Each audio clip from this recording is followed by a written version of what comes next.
Artificial intelligence productivity tools are software applications that uses AI to help people work more efficiently, automate repetitive tasks, and improve decision-making. These tools can assist with writing, research, data analysis, scheduling, communication, content creation, and many more activities.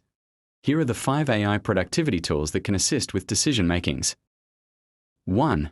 ChatGPT, an intelligent chatbot that helps you write content, draft emails, create scripts, brainstorm ideas, and answer questions quickly. It can generate first drafts in seconds, saving hours of manual writing work. 2. GitHub Copilot, an AI coding assistant that auto-complete code, suggests entire functions, and helps debug errors. It significantly speeds up software development by writing code alongside you. 3. Goblin Tools, a task management tool that uses AI to break down complex tasks into smaller subtasks, prioritize them, and estimate how long each will take. It helps you organize work faster than manual planning. 4.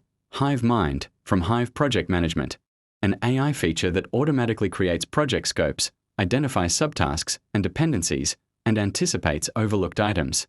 It also replies to emails based on inbound message content, saving significant time. 5. Claude by Anthropic, a powerful AI assistant similar to ChatGPT that excels at summarizing long documents, analyzing data, organizing tasks, and helping with complex reasoning tasks. It's particularly strong at handling large amounts of text. What these tools do collectively: they write first drafts, summarize documents, organize tasks, schedule meetings, and pull insights from data, automating repetitive work so you can focus on high-value activities. Thanks for watching. Please do well to subscribe, comment, like, share, and turn on the notification bell for more information, educative and engaging content.